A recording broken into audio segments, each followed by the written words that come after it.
श्री शाम। एक लड़की सुनसान सीट पर अकेली बैठी थी। शाम का समय था, रात होने वाली थी। वह लड़की अपनी सीट पर अकेली बैठी हुई थोड़ी बहुत नींद के कारण झुक रही थी तो कभी उठ रही थी। वह लड़की देखकर ऐसा मालूम हो रहा था कि उससे अकेला कोई सफ़र करने के लिए भेजा है, मतलब उसके साथ कोई भी और आने जाने वाले लोग नहीं है। इतने में वहाँ उस ट्रेन की बोगी में टीसी आ गया था टिकट चेक करने के लिए। जैसे ही टिकट चेक करने वालों को देखती, वह लड़की अचानक घबरा गई और उसकी नींद थोड़ा टूट गई थी। वह लड़की जैसे ही टीटी को अपने पास आती देख रही थी, वैसे ही घबराना शुरू कर रही थी। मुझे देखकर यह मालूम हो रहा था कि उस लड़की के पास टिकट तो बिल्कुल भी नहीं होगा। इसी कारण से वह लड़की टिकट चेक करने वालों को देखकर ऐसे काम कर रही थी जैसे उसके पास टिकट हो ही ना। जैसे टिकट चेक करने वाले उस लड़की से पूछता है कि टिकट दिखाओ, तभी वह लड़की गुमसुम और मधुर आवाज़ में कहती है कि मेरे पास टिकट नहीं है, मुझे बहुत ज़रूरी काम है।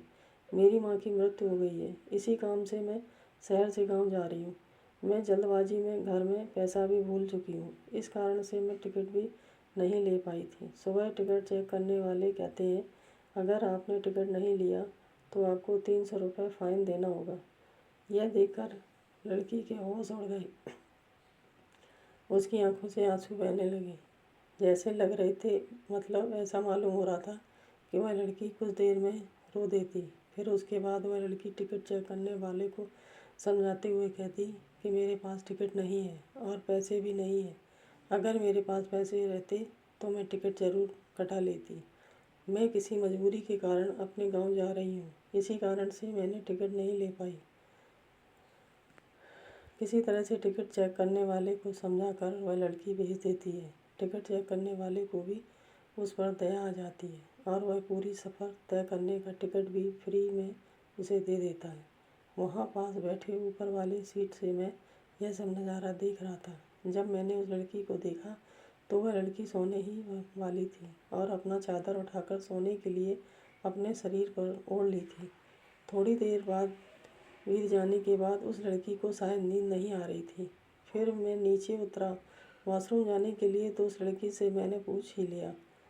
मैंने उस लड़की से पूछा था कि क्या आपके पास बिल्कुल भी पैसे नहीं हैं? वह लड़की घबराई और कहती है कि मैं जल्दबाजी में घर से निकल आई, जिस कारण से मैं पैसे लेना भूल गई हूँ। उसके बाद मैं उसे 500 अपनी जेब से निकाल कर उसे देने का प्रयास करता हूँ, लेकिन फिर भी वह लेने से मना करती है। मैंने उससे कहा कि मैं तुम्हें कोई एहसान नहीं कर रहा हूँ, मैं तुम्हें अपना एड्रेस बता रहा हूँ। तुम्हारा जब मन करे तब इन पैसों को भेज सकते हो, लेकिन अभी तुम्हारा पैसों का होना बहुत ज़रूरी है। इसके बिना तुम भूखे रहोगे और घर जाने के लिए टैक्सी इत्यादि का भाड़ा भी तो चाहिए। इतना सुनते ही और मेरे मनाने के बाद वह लड़की पैसे ले लेती है और कहती है कि मैं घर जाकर पैसे का इंतजाम करके आपको उन पैसों को भेज दूँगी। वह लड़की सो जाती है और लड़की का सफ़र सुबह में 2 बजे पूरा हो जाता है और लड़की उस ट्रेन से उतर जाती है। उसके बाद जब मैं नींद से जगा तो देखा कि वह लड़की अपनी सीट पर नहीं है। फिर मैंने उस लड़की को ज़्यादा याद नहीं किया और अपने काम से काम रखा और मैं सो गया। घर पहुंचकर कुछ दिनों बीत जाने के बाद, करीब करीब 1 साल बीत जाने के बाद, मैंने जिस पते पर पैसे भेजने के लिए एड्रेस दिया था, उस पर एक चिट्ठी आती है। वह चिट्ठी उसी लड़की के द्वारा भेजी गई थी, जिसमें लड़की चिट्ठी में लिखती है कि मेरे प्यारे हमसफ़र और मेरे अजनबी हमसफ़र, आपके ही कारण मेरा सफ़र सुहाना हुआ था। अब मैं आपका कर्ज उतारना चाहती हूँ, लेकिन पैसे भेजकर मैं आपका कर्ज नहीं उतार सकती। ऐसे में मेरी ख्वाहिश है कि मैं आपसे एक बार मिलकर आपका शुक्रिया अदा करूं। साथ ही साथ उस चिट्ठी पर नीचे मिलने की जगह के बारे में तथा समय के बारे में भी बताया गया था। यह देखकर मुझसे रहा नहीं गया। मैं उस दिन का इंतज़ार करने लगता हूँ, जिस दिन यह वक्त आएगा और मैं उस अजनबी लड़की से मिल पाऊँगा। आपको बता दें कि वह अजनबी लड़की मुझसे मिलने के लिए इतना बेकरार क्यों थी, मुझे भी नहीं पता था। लेकिन जब से मैंने उसकी मदद की थी, मैं हमेशा सोचता रहता था कि कहीं वह लड़की भूल तो नहीं गई, मेरा शुक्रिया अदा करना भी नहीं जानती है। उसके बाद भी उसी दिन उसी समय पर इस समय की व्याख्या उसने अपनी चिट्ठी में की थी।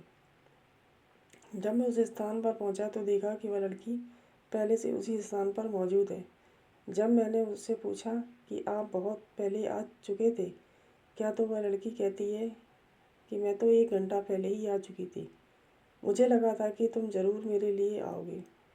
आगे लड़की कहती है कि जब से मैंने इन पैसों को लिया है, जब से मैंने आपको देखा है, मेरा दिल कहीं नहीं लगता, क्योंकि मैंने उस रात जब आप सो गए थे तो मैं आपके चेहरे की तरफ देखकर बहुत ज़्यादा खुश हुआ करती थी।